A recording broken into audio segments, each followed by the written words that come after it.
Hi guys, it's me again. I'm back to do a character video, but before I start, I just wanted to show you a comparison of the Paper Sakura group hamster doll and a Dolce boy.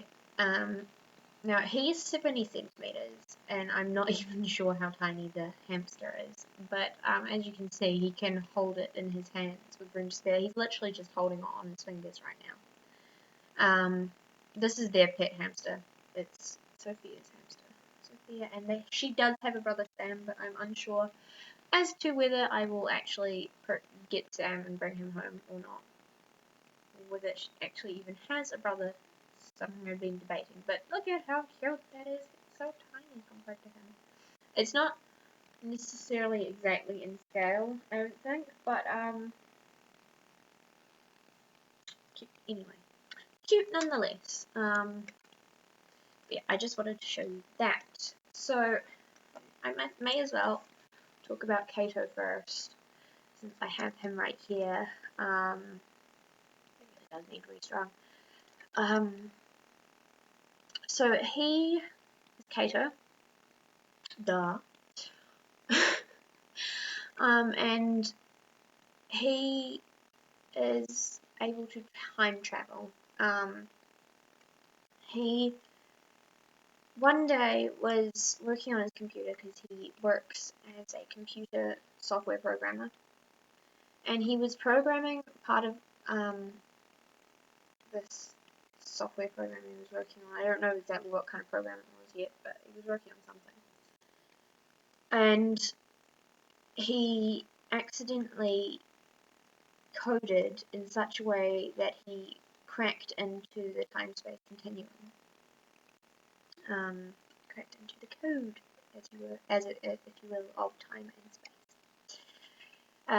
He wasn't trying to do that at that stage, but he did, and so that happened, and he accidentally jumped in time.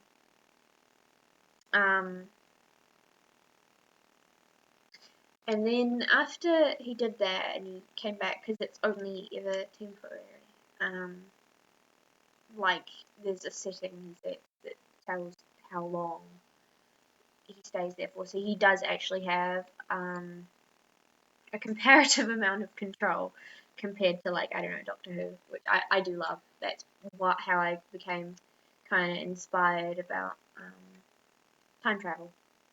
Because not only that, but when I was at university, because I did spend a little bit of time at university, which I do intend to return to university at some stage when I move home.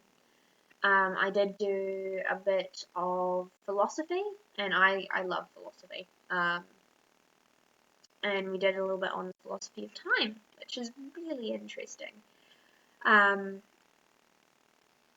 so that kind of was a starting point, and then I got into Doctor Who, and you know what that's like. Maybe don't, but I kind of got a bit inspired to try and do something about time travel, but I didn't want to be too formulaic, like too following exactly, you know, what Doctor Who did, what happens on Doctor Who, because, you know, there's no use copying, really. I mean, unless you're doing, like, fan writing stuff, that's a different story, though. But yeah, he accidentally did that the first time, and then he got back, and he figured out what had happened, and he was talking to his wife, and she kind of was, like,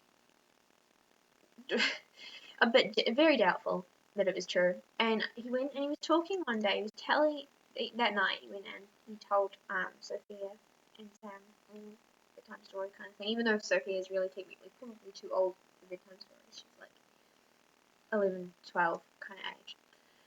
And he was telling them the story of what had happened that day, but they didn't know, and they were fascinated. But then Sophia kind of, you know, wondered what was going on, because usually you just told fantasy stories as their kids' favourites. So Cato's name comes from wise, which is because of the brains. His name means wisdom, I think, in Greek or something. I'm not certain. I can't remember. So he goes and he's determined to try again. He's determined, and he eventually figures it out because he didn't save the code and he doesn't have access to the code that he did before, but he had a rough idea, and he eventually figures it out after a while of trying. And in the end, he ends up going kind of on adventures sometimes with his family, sometimes without, and things get a bit dodgy because the code, one day while he's away, the code gets broken by a fellow coder who he works with, who I'm not really planning to get a doll of. I kind of know roughly what sculpt it might be if I did, but I don't think I will get him home. Because the boss saw and complained. Again, not going to bring her home either. Because they're not big enough characters to really bother, and that's where things get a bit rough, like exactly what I'm going to do plot-wise. I know that there's like androids. I wanted to have androids because I think it would be probably really fun to try and make like android dolls, like kind of like the Soloids a little bit, but yeah, I just thought that would be cool. So I'm not certain where it goes from there, but that's roughly what I've got of his side of the story anyway. So he's Cato and he works as a coder, and he cracks into the code of time accidentally. That is one way to change your life. And he is a really good dad. He is very devoted to his kids and his wife. He's very much so a family man. Yeah, so that's him. Yeah. And on stage that I yeah. And then we've got Sophia. Now her name also comes from wine, but she's very bookish, and indoorsy type. She loves reading, loves it. So literally bookish, not just smart, but bookish. She's very creative. Like that's kind of where her intelligence lies in creativity more than her father's sort of more scientific mind. The mum, Annalise, works kind of in sort of like a publishing office, which is a job that I would quite like myself, and I guess that's probably why she ended up with that, because I was thinking about it a lot at the time. And so she gets a lot of books a lot of the time, so I really do want to pick up like some book props for her. She wears very casual clothes.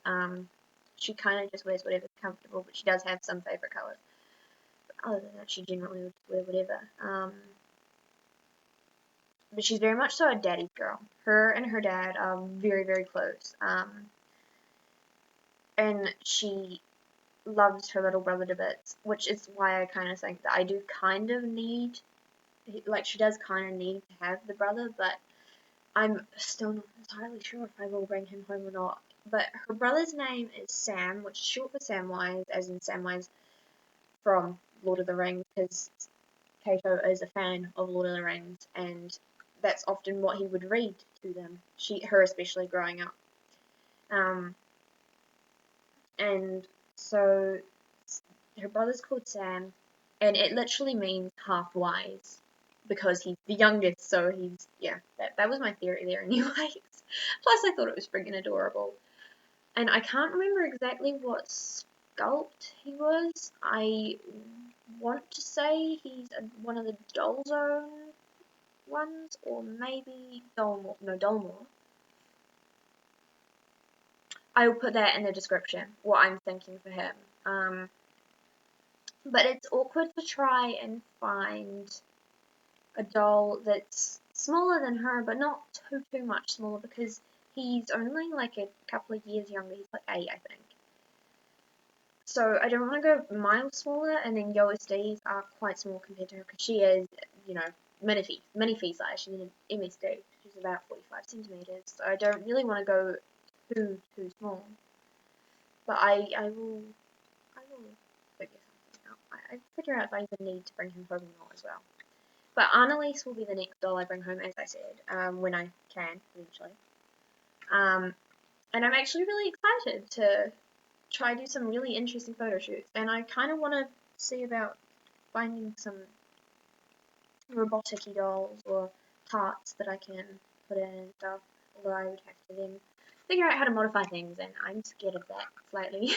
I don't want to ruin things, but that's a very rough, quick outline of their characters. I mean, Cato and Annalise both wear kind of businessy stuff quite often, and that's because of their jobs, but they do wear, when they wear casual stuff, it's kind of, he wears quite, sometimes like slogan tops and stuff, and she just wears kind of casual, sort of normal clothes. They're fairly ordinary, but manage to travel in time. So that's them, and the hamster is their pet. Hamster who does not have a name yet. I can't figure that one out for the life of me. So just to reiterate, would really love to hear anyone's suggestions. So in my initial updates video in the description, there are dream selfie concept images of both of these two, and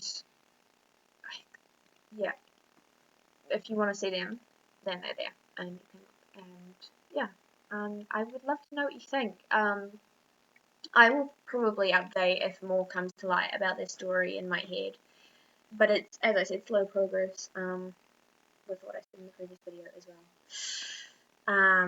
But yeah, thanks for watching, and I hope you're all having a lovely day or night, as it might be.